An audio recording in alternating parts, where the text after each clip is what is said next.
company was one of the hottest startups in history. Then it plunged from nearly $50 billion in value to basically worthless in just 6 weeks. You just said you think you want WeWork to go away? Is that your call here? Oh, They should not be on I public? just want it to go away.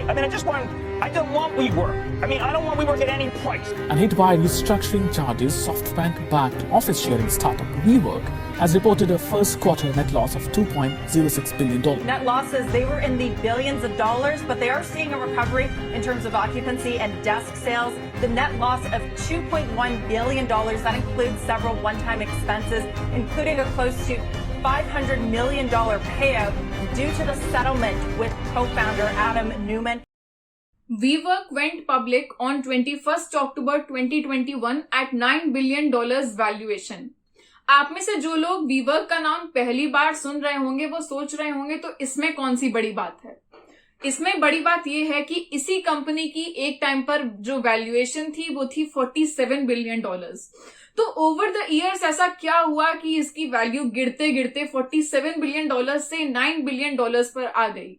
इस video में हम यही देखेंगे। मैं हूं आस्था दुबे, आप देख रहे हैं ट्रेड फ्लॉग।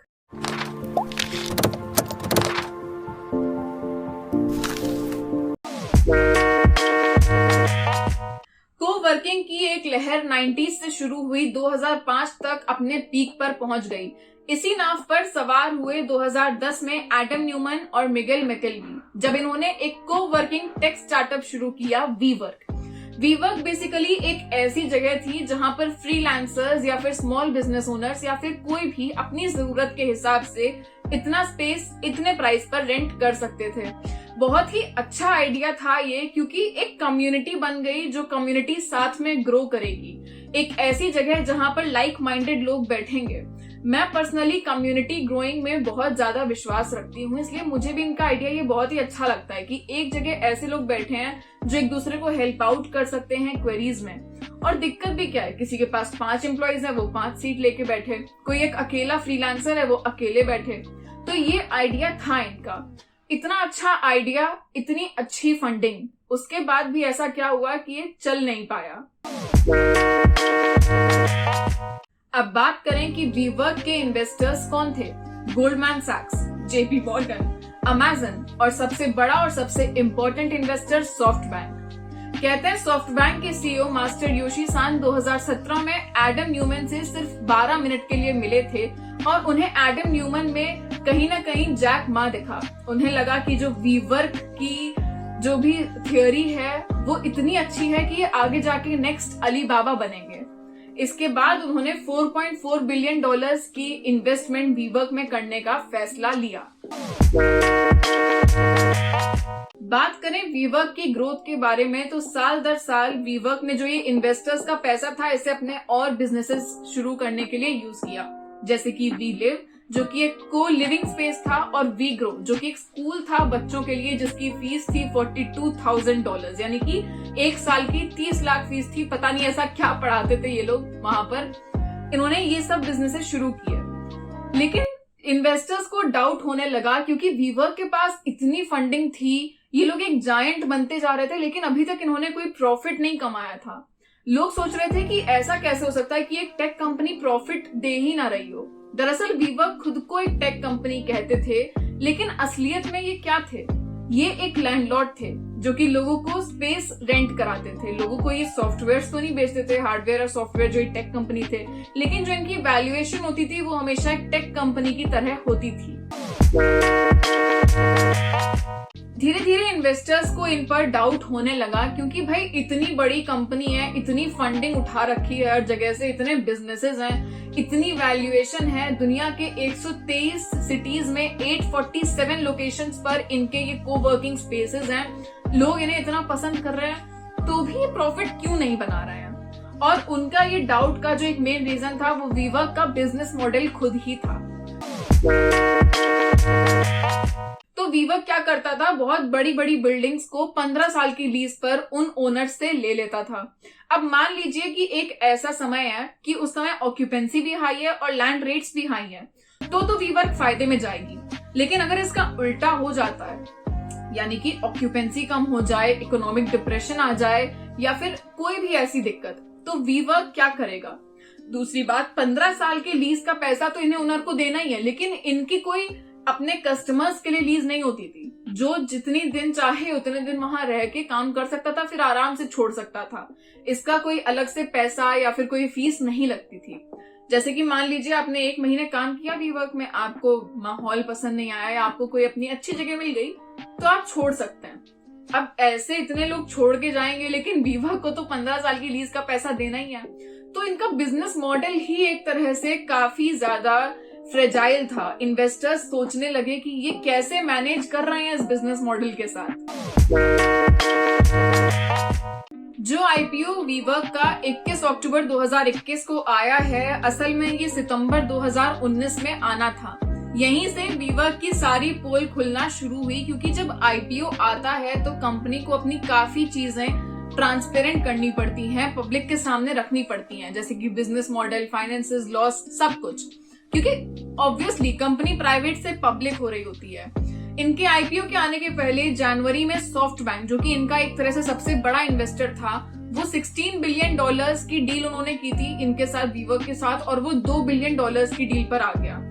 $14 बिलियन कम करके इन्वेस्टर्स को समझ में आ गया कि सॉफ्टबैंक को भी कुछ तो गड़बड़ दिख गई है वीवर्क में, तभी ये इतना बड़ा रिस्क नहीं ले रहे। जब कंपनी के इंटरनल डॉक्यूमेंट सामने आए तो उससे पता चला कि वीवर्क अपने पर न्यू कस्टमर पे $5,000 का नुकसान उठा रहा था, जो कि काफी टेरिबल है एक टेक जायंट कंपनी के लिए, जिसकी $47 बिलियन वैल्यूएशन है। तो जब ये पता चला तो वीवर्क की वैल्यूएशन उसी साल 80% तक गिर गई। वीवर्क की इस हालत के पीछे सबसे बड़ा हाथ कहीं ना कहीं उनके खुद के सीईओ एडम न्यूमैन का था। एडम न्यूमैन एक इजरायली हैं। ये इजराइल नेवी में सर्व करने के बाद 2001 में न्यूयॉर्क आए थे बिजनेस पढ़ने। तो जो एडम न्यूमैन थे, मैं इनकी आपको एक हरकत बताऊंगी और आप खुद सोचेंगे कि भाई कैसा आदमी है ये। तो जो वीवर्क का वी है वो उन्होंने खुद ट्रेडमार्क कर लिया, और इसके बाद वीवर्क, इनकी खुद की कंपनी को अपने ही सीईओ से ये ट्रेडमार्क दोबारा खरीदना पड़ा $5.6 मिलियन में। उसके बाद बड़े बड़े शौक थे इनके। जब इनकी कंपनी $1.6 बिलियन के लॉस में चल रही थी, उस समय इन्होंने $60 बिलियन का एक प्राइवेट जेट खरीद लिया। इसके साथ ही इनका एक ऑफिस था काफी बड़ा सा, उसमें इनका एक मेडिटेशन रूम था। ऑफिस में इनका एक ट्रेनी आता था जो इन्हें बॉक्सिंग सिखाता था। ड्रग्स और दारू के काफी शौकीन थे ये। इजराइल में ड्रग्स आर इलीगल, और इन्होंने एक बार पकड़े भी गए हैं ये कि ये इंपोर्ट कर रहे थे इजराइल में ड्रग्स को। एक इतनी बड़ी कंपनी का सीईओ ऐसा कुछ करता है तो कंपनी की वैसे ही जो एक इमेज होती है वो गिर जाती है। इसके साथ ही एक बार इन्होंने कंपनी का 60% स्टाफ फायर कर दिया। इसके बाद एक मीटिंग बुलाई जिसमें बताया कि जो ये फायरिंग की है इन्होंने, ये जरूरी थी। और इसके बाद इन्होंने एक डीजे रैपर को स्टेज पर बुला लिया और उससे परफॉर्म कराया, और दारू पी लोगों ने और नाचे सब लोग। कुछ इनके एम्प्लॉइज इनके साथ नाचे, लेकिन जो कुछ समझदार एम्प्लॉय थे वो वहां खड़े होकर देखते रहे कि ये हो क्या रहा है, ये क्या कर रहे हैं सीईओ। इसके साथ ही इन्होंने वीवर्क से $100 बिलियन का लोन लिया 8% इंटरेस्ट पर।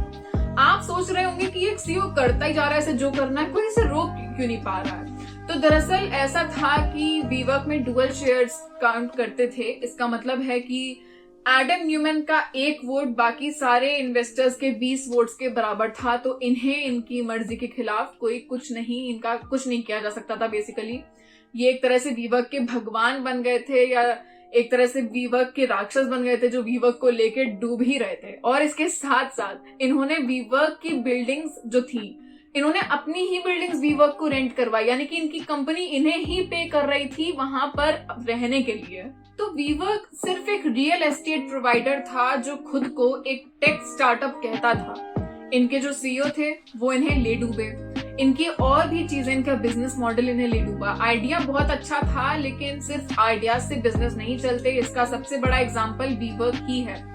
2018 में वीवर्क $1.6 बिलियन की लॉस में था। भाई, लोग यूनिकॉर्न बन जाते हैं जब वो $1.1 बिलियन क्रॉस करते हैं। वीवर्क अपने लॉसेस में यूनिकॉर्न बना। और सबसे बड़ी बात, वीवर्क ने सोचा कि वो अपने इन्वेस्टर्स को बेवकूफ बना सकते हैं। लेकिन जो ये कोवर्किंग स्पेस था, इसका आइडिया ऐसा नहीं कि पहली बार एडम न्यूमैन और मिगेल मिकेलबे को ही आया। इसके पहले एक IWG करके एक स्टार्टअप था जो वीवर्क से ज्यादा प्रॉफिटेबल था, वीवर्क से ज्यादा एक तरह से कह सकते हैं विश्वसनीय था, लेकिन उसकी वैल्यू सिर्फ $4 बिलियन थी। और वीवर्क जिसका ना कोई प्रॉफिट था और सीईओ ऐसे थे, उसकी वैल्यूएशन $47 बिलियन। इन्वेस्टर्स समझ ही गए थे कि दाल में कुछ काला है। इस मामले में वीवर्क उन्हें बेवकूफ नहीं बना पाया। 2019 में एडम न्यूमैन ने फाइनली रिजाइन कर दिया एज अ सीईओ, जब इन्वेस्टर्स कहने लगे कि भाई कुछ भी करोगे क्या, ऐसे थोड़ी ना चलता है सीईओ, इसका मतलब ये थोड़ी ना है कि भगवान हो कुछ भी कर रहे हो। इसके बाद एडम न्यूमैन ने रिजाइन किया। आप सोच रहे होंगे उसके बाद क्या हुआ, तो उसके बाद सॉफ्टबैंक ने इस कंपनी को टेक ओवर किया, इसमें $5 बिलियन का इन्वेस्टमेंट करके। और अब 2 साल बाद, इसका सितंबर 2019 में आईपीओ आने वाला था, अक्टूबर 2021 में आईपीओ आया। $47 बिलियन की वैल्यूएशन से ये पहुंच गए $9 बिलियन की वैल्यूएशन पर। लेकिन क्या आपको पता है कि इस आईपीओ से सॉफ्टबैंक और वीवर्क के अलावा सबसे ज्यादा फायदा किसे हो रहा है? एडम न्यूमैन को, इस कहानी के विलेन को। क्योंकि 2019 में उनका जो बिलियनेयर का स्टेटस था, जिसका उन्हें इतना घमंड था, वो उन्होंने खो दिया था।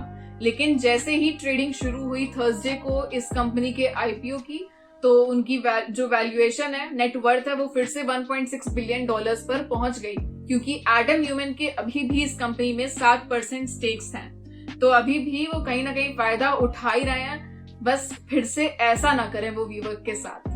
तो ये थी आज की कहानी। ये एक तरह का सबसे बड़ा स्कैम कह सकते हैं इसे, one of the biggest scams of world. आप हमें कमेंट सेक्शन में इस बारे में जरूर अपनी राय बताइएगा। कोई कमी रह गई तो वो बताइएगा।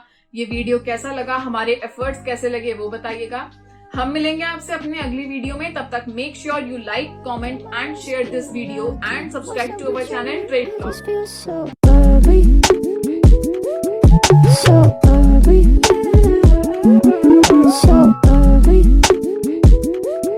So early, what's up with your mood? I just feel so